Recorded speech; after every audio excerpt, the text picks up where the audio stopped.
Magandang umaga sa inyong lahat. Malugod na pagtanggap sa St. Joseph Parish, Kagalangin, sa ika-6 ng umaga banal na misa na may liturhiya ngayong Huwebes sa 8 araw na pagdiriwang ng Pasko ng muling pagkabuhay.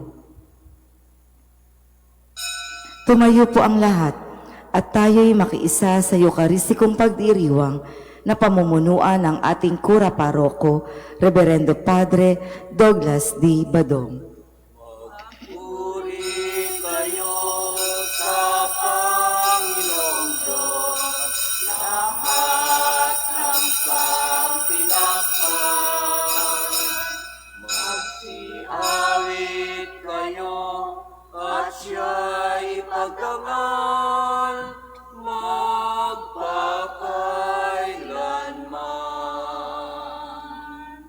Magpakailanman.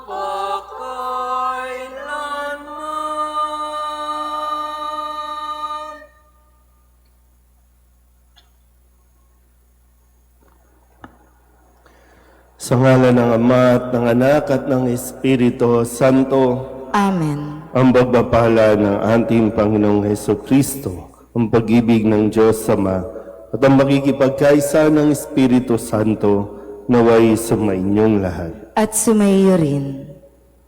Mga kapatid, aminin natin ang ating mga kasalanan upang tayo'y maging marapat gumanap sa banal na pagdiriwang. Inaamin ko sa makapangyarihang Diyos at sa inyo mga kapatid na lubha ako nagkasala sa isip, sa salita at sa gawa at sa aking pagkukulang. Kaya isinasamo ko sa mahal na Birheng Maria, sa lahat ng mga anghel at mga banal, at sa inyo mga kapatid, na ako'y ipanalangin sa Panginoong ating Diyos. Kawaan tayo ng makapangyarihang Diyos, patawarin tayo sa ating mga kasalanan at patnubayan tayo sa buhay na walang hanggan. Amen. Panginoon, kaawaan mo kami. Panginoon, kaawaan mo kami. Kristo, kaawaan mo kami. Kristo, kaawaan mo kami. Panginoon, kaawaan mo kami. Panginoon, kaawaan mo kami. Papuri sa Diyos sa kaitaasan at sa lupa'y kapayapaan sa mga taong kinalulugdan niya. Pinupuri ka namin, dinarangal ka namin, sinasamba ka namin, ibinagbubunyi ka namin, pinasasalamatan ka namin dahil sa dakila mong angking kapurihan. Panginoong Diyos, Hari ng langit, Diyos amang makapangyarihan sa lahat, Panginoong Hesukristo, bugtong na anak, Panginoong Diyos, Kordero ng Diyos, anak ng Ama. Ikaw na nag-aalis sa mga kasalanan ng sanlibutan, maawa ka sa amin. Ikaw na nag-aalis sa mga kasalanan ng sanlibutan, tanggapin mo ang aming kahilingan. Ikaw na naluluklok sa kanan ng Ama, maawa ka sa amin. Sapagkat ikaw lamang ang banal, ikaw lamang ang Panginoon, ikaw lamang o Hesukristo ang kataas-taasan, kasama ng Espiritu Santo, sa kadakilaan ng Diyos Ama. Amen. Manalangin tayo. Ama naming makapangyarihan, pinagkaisa-isa mo ang iba't ibang mga tao para sambahin ang ngalan mo. Ang mga isinilang na muli sa tubig ng binyag ay magkaisa nawa sa pananalig at pagkamatapat sa pamamagitan ni Jesucristo kasama ng Espiritu Santo magpasawalang hanggan. Amen.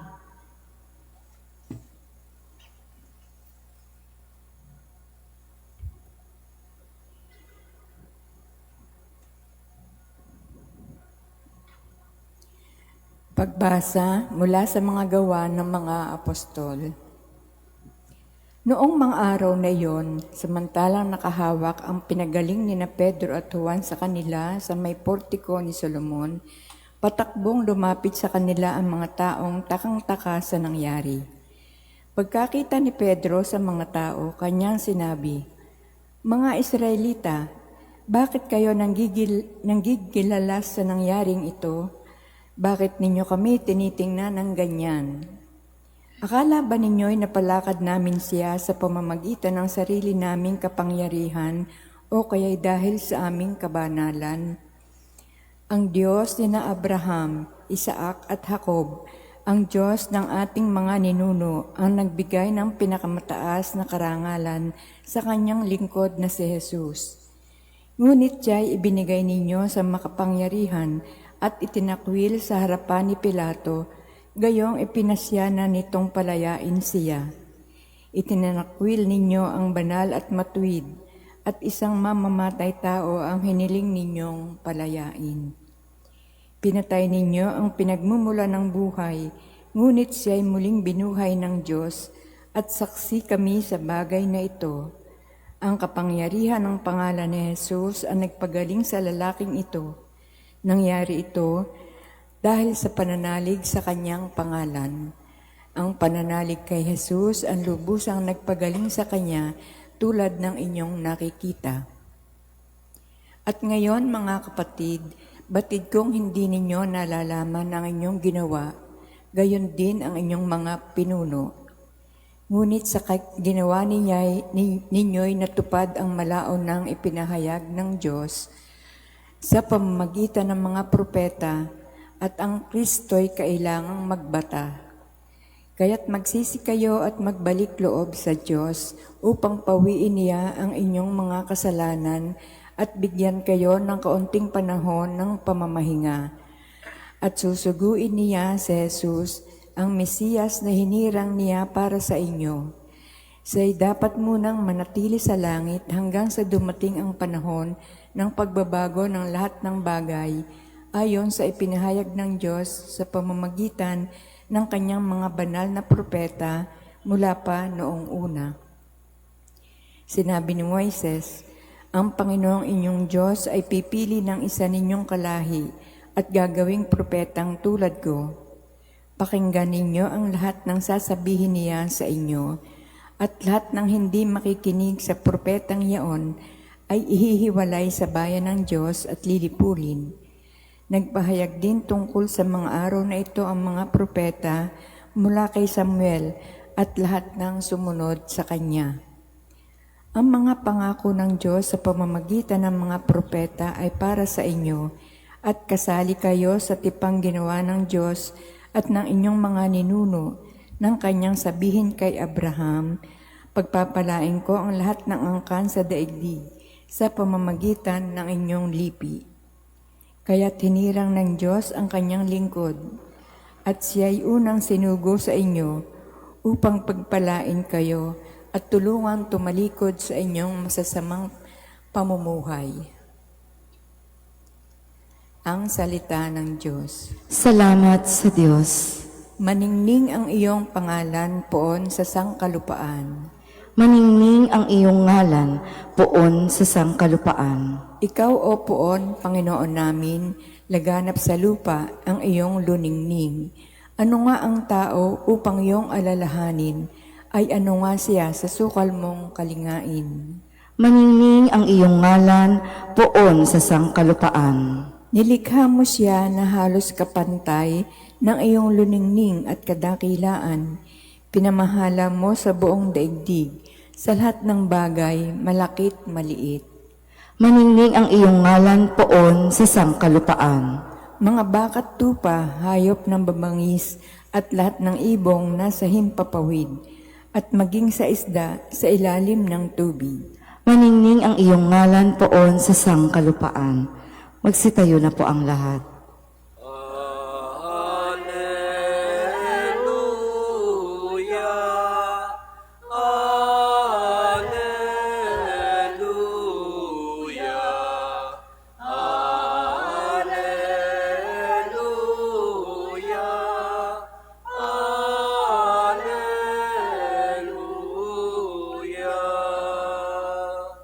Araw ngayong gawa ng Diyos, magdiwang tayo ng lubos, purihin ang manunubos.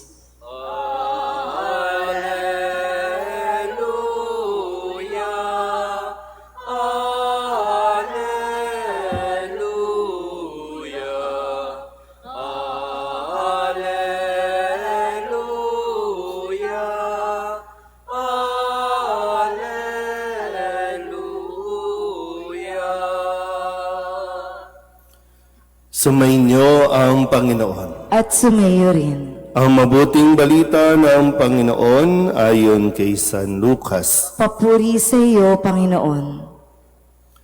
Noong panahong iyon, samantalang isinasalaysay ng mga alagad ni Jesus ang nangyari sa daan at kung paano nila siyang nakilala ng pagpira-pirasohin niya ang tinapay, si Jesus ay tumayo sa gitna nila.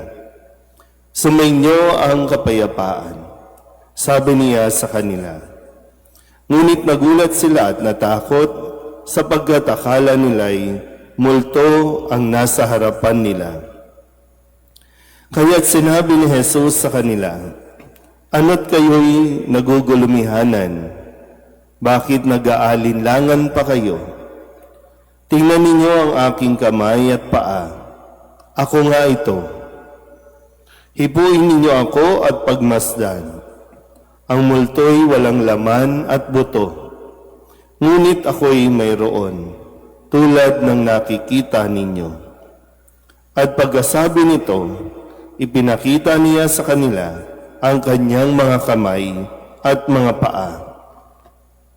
Nang hindi pa rin sila makapaniwala dahil sa malaking galak at pagkamangha, tinanong sila ni Jesus, may makakain ba riyan? Siya'y binigyan nila ng kaputol na isdang inihaw. Kinuha niya ito at kinain sa harapan nila. Pagkatapos sinabi sa mga alagad, ito ang tinutukoy ko nang sabihin ko sa inyo noong kasama-sama pa ninyo ako. Dapat matupad ang lahat ng nasusulat tungkol sa akin sa kautusan ni Moises, sa mga aklat ng mga propeta at sa aklat ng mga awit. At binuksan niya ang kanilang mga pag-iisip upang maunawaan nila ang mga kasulatan. Sinabi niya sa kanila, ganito ang nasusulat, kinakailangang magbata ng hirap at mamatay ang Mesiyas at muling mabuhay sa ikatlong araw.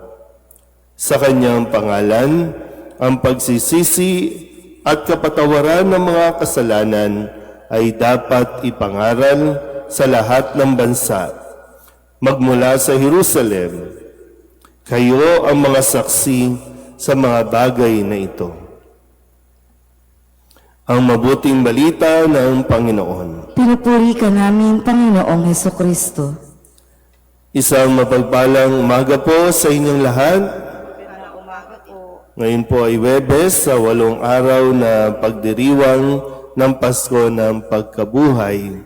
At muli, ang tawag sa atin ay mga Easter people, no? Mga mamamayan ng Pasko ng muling pagkabuhay. At muli, naasahan sa atin na hindi lang tayo nagdiwang, hindi lang natin inalala ang mga pangyayari na naganap noon, kundi ang paanyaya sa atin ay maisabuhay natin ang diwa ng Pasko ng Pagkabuhay.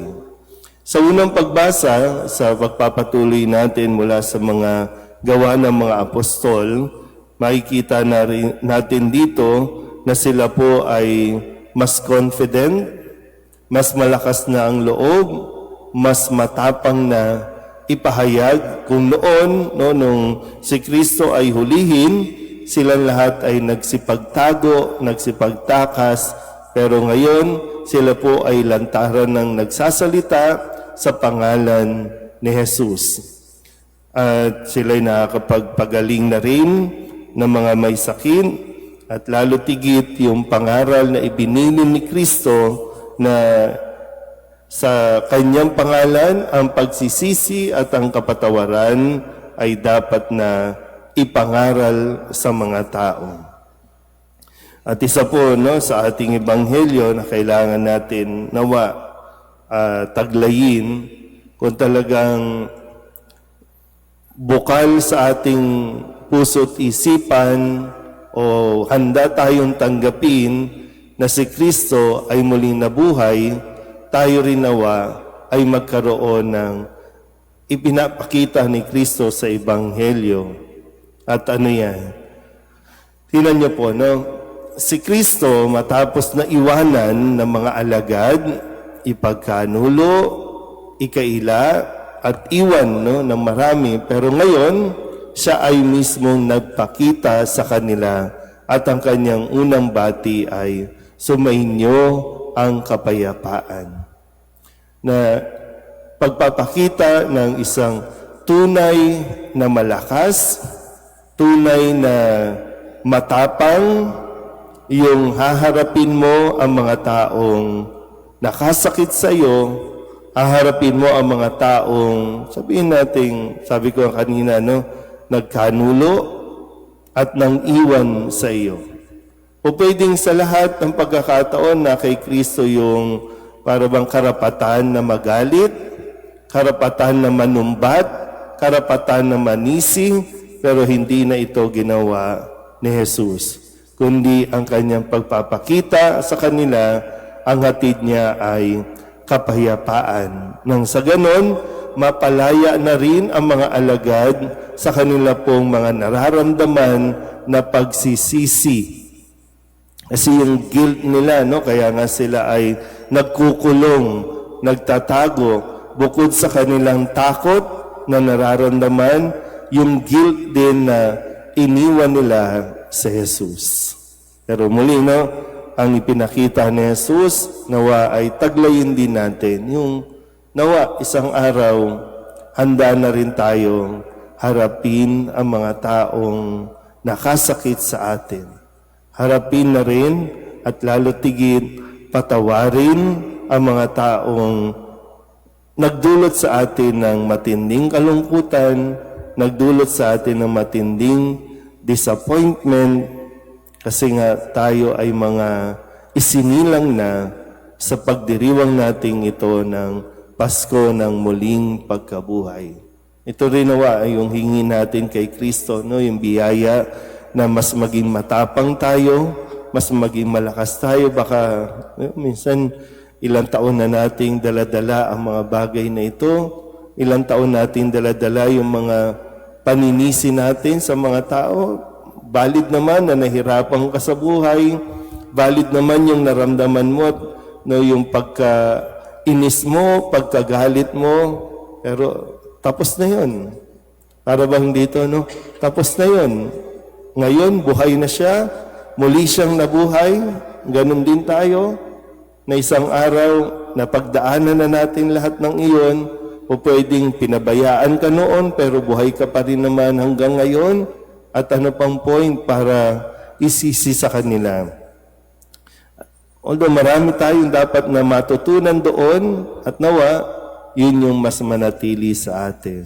Imbis na panunumbat, imbis na pakikipag-away, lalo higit sa paghihiganti. Kapayapaan nawa, pakikipagkasundo ang atin pong ibigay.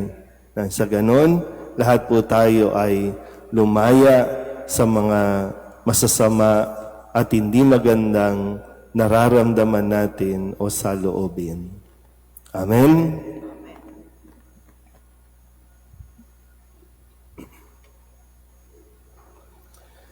Inihahayag ng karunungan ng banal na kasulatan ang plano ng Diyos para sa atin. Sa ating paglalakbay kasama ni Kristo, idalangin natin na sa bawat araw, higit na maging maliwanag ang kanyang daan ng buhay. Ang ating pong itutugon, Panginoon, dinggin mo ang aming panalangin. Panginoon, dinggin mo ang aming panalangin. Bilang isang simbahan, naway maging tapat kami sa pagpapahayag sa Ebanghelyo ng pagsisisi at pagpapatawad. Manalangin tayo sa Panginoon. Panginoon, dinggin mo ang aming panalangin. Sa pagkilala sa kabutihan ni Kristo, ang Panginoong muling nabuhay, maihatid nawa natin ang katarungang panglipunan para sa lahat. Manalangin tayo sa Panginoon. Panginoon, dinggin mo ang aming panalangin. Ang banal na kasulatan Naway makapagbigay ng kaliwanagan sa mga nasa kadiliman ng kasalanan at kawalan ng pag-asa. Manalangin tayo sa Panginoon. Panginoon, dinggin mo ang aming panalangin. At tinawang makilala ang presensya ng Panginoong muling nabuhay sa paghahati-hati ng tinapay sa Eucharistia. Manalangin tayo sa Panginoon. Panginoon, dinggin mo ang aming panalangin. Ang mga namayapa naway muling mabuhay sa kaganapan ng kagalakan sa piling ng Diyos. Manalangin tayo sa Panginoon. Panginoon, dinggin mo ang aming panalangin. Upang mamayani ang kapayapaan sa gitnang silangan at sa buong mundo at ipagadya nawa ang sangkatauhan sa karahasan, kasakiman at pang-aabuso ng kapangyarihan na nagdudulot ng paghihirap at kamatayan sa marami. Manalangin tayo sa Panginoon. Panginoon, dinggin mo ang aming panalangin. Upang ang lahat ng mga nagdurusa dahil sa kalupitan ng digmaan ay daglian ng makaranas ng kapayapaan at mabuhay ng may kapanatagan at kalayaan. Manalangin tayo sa Panginoon. Panginoon, dinggin mo ang aming panalangin. Idulog din natin sa Panginoon ang ating mga personal na kahilingan at mga panalangin para sa ating mga pamilya, kasama din ang mga kahilingan ng mga nanonood sa online.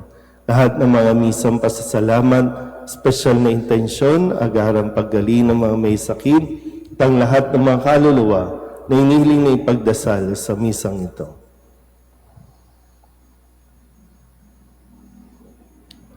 Ang lahat ng ito inihiling namin sa ngalan ni Kristong aming Panginoon. Amen.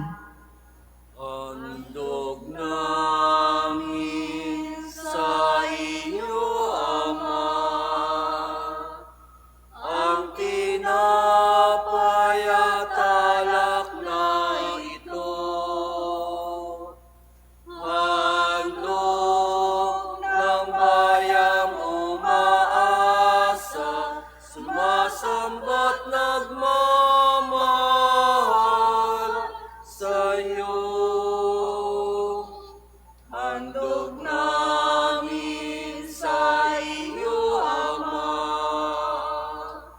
ang tinapay at alak na ito.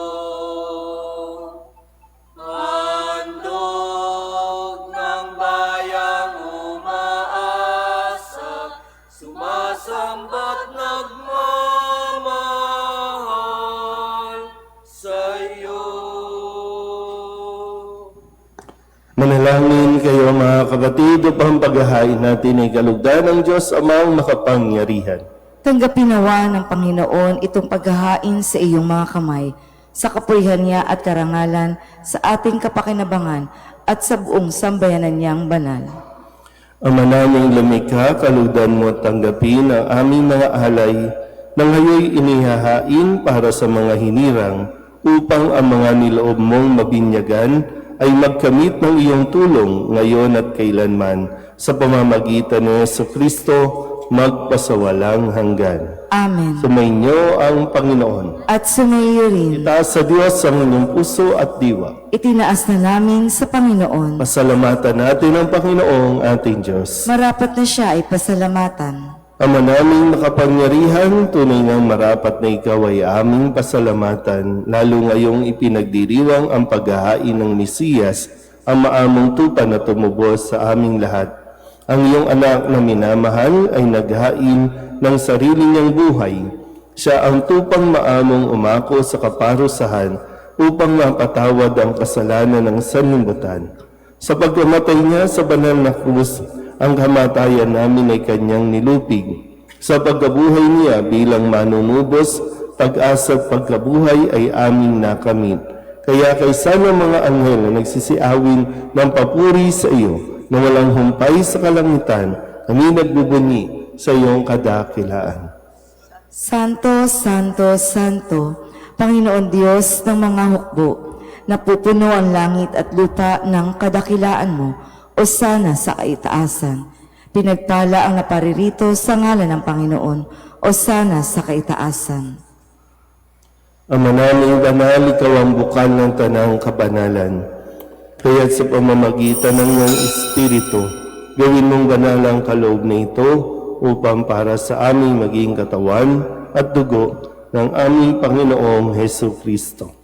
Bago niya pinagtiis ang pusang loob na maging handog, hinawakan niya ang tinapay, pinasalamatan kaniya, pinaghati-hati niya iyon, iniabot sa kanyang mga alagad at sinabi, "Tanggapin ninyong lahat ito at kanin, ito ang aking katawan na ihahandog para sa inyo."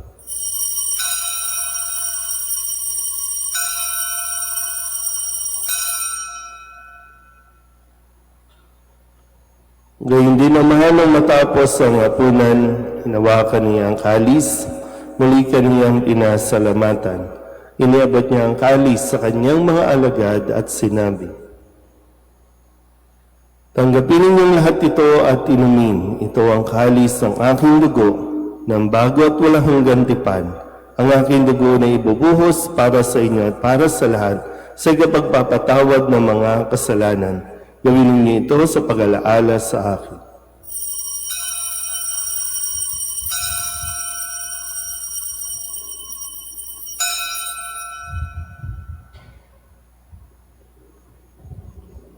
Ipagbunyi natin ang misteryo ng pananampalataya. Si Kristo'y namatay, si Kristo'y nabuhay, si Kristo'y babalik sa wakas ng panahon.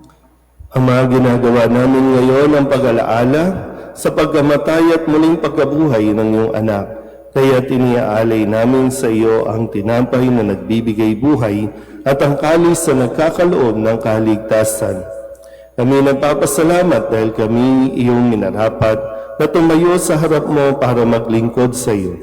Isinasamo namin kami magsasalo-salo sa katawan at tugo ni Kristo ay mabuklod sa pagkakaisa sa pamamagitan ng Espiritu Santo. Ama, lingapin mo ang iyong simbahang laganap sa buong daigdig. Puspusin mo kami sa pag-ibig kay San Leon na aming Papa at ni Jose na aming Obispo at ng Tanang Kaparian. Alalahanin mo rin ang mga kapatid namin na hinlay na may pag-asang sila'y muling mabubuhay. Ngayon din ang lahat ng mga pumanaw. Kaawaan mo sila at patuloyin sa iyong kaliwanagan. Kaawaan mo at pagindapating kaming lahat na makasalo sa iyong buhay na walang wakas. Kaysa ng mahal na Birhen Maria na Ina ng Diyos, ng kabiyak ng puso niyang si San Jose, kaysa ng mga apostol at ng lahat ng mga banal na namuhay dito sa daigdig na kalugod-lugod sa iyo, may pagdiwang nawa namin ang papupuri sa ikararangal mo sa pamamagitan ng iyong anak na aming Panginoong Hesu Kristo. Sa pamamagitan ni Kristo, kasama niya at sa Kanya, ang lahat ng parangal at papuri ay sa iyo, Diyos Amang makapangyarihan, kasama ng Espiritu Santo, magpasawalang hanggan.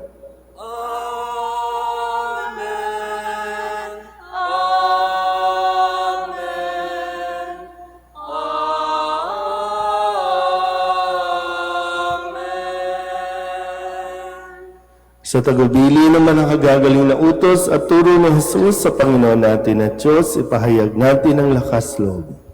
Ama namin, sumasalangit ka, sambahin ang ngalan mo, mapasa amin ang kaharian mo, sundin ang loob mo dito sa lupa para nang sa langit.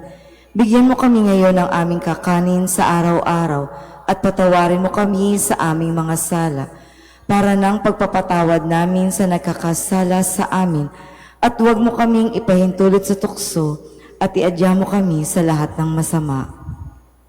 Hinihiling namin kami iadya sa lahat ng masama, pagkalooban ng kapayapaan araw-araw, iligtas sa kasalanan at ilayo sa lahat ng kapahamakan, samantalang aming pinananabikan ang dakilang araw ng pagpapahayag ng tagapagligtas namin sa Hesu Kristo. Sapagkat iyo ang kaharian at ang kapangyarihan at ang kapurihan, magpakailanman. Amen. Panginoong Hesu Kristo, sinabi mo sa iyong mga apostol, kapayapaan ang iniiwan ko sa inyo, ang aking kapayapaan ang binibigay ko sa inyo. Tunghayan mo ang aming pananampalataya at huwag ang aming mga pagkakasala. Pagkalooban mo kami ng kapayapaan at pagkakaisa ayon sa iyong kalooban, kasama ng Espiritu Santo, magpasawalang hanggan. Amen. Ang kapayapaan ng Panginoon ay laging sumainyo. At sumayo rin. Nabigayan tayo ng kapayapaan sa isa't isa.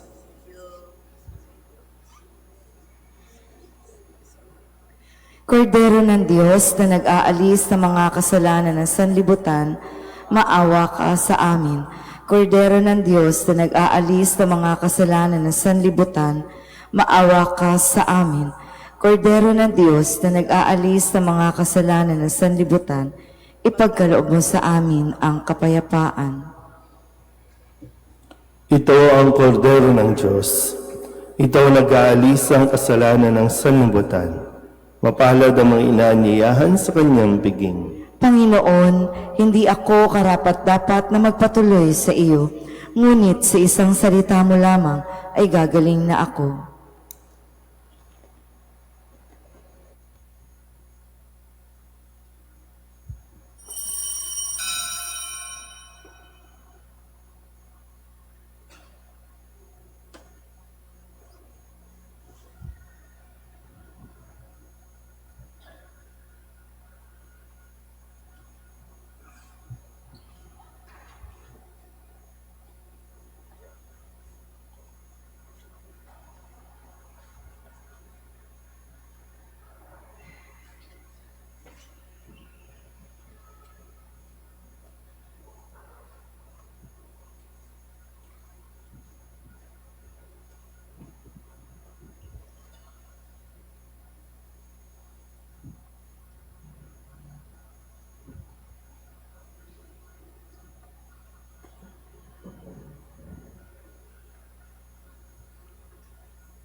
Magsiluhod po ang lahat para sa panalangin kay San Jose. Abang tagapangalaga ng tagapagligtas, kabiyak na puso ng mahal na Birheng Maria, sa iyo ipinagkatiwala ng Diyos ang kaisa-isa niyang anak. Sa iyo nagtiwala si Maria. Sa piling mo, si Kristo'y naging tao. Maging ama ka rin sa amin, pinagpalang Jose, at gabayan mo kami sa landas ng buhay. Ihingi mo kami ng biyaya, awa at tapang, at ipagtanggol kami sa lahat ng masama. Amen. Magsiupo sa mandali.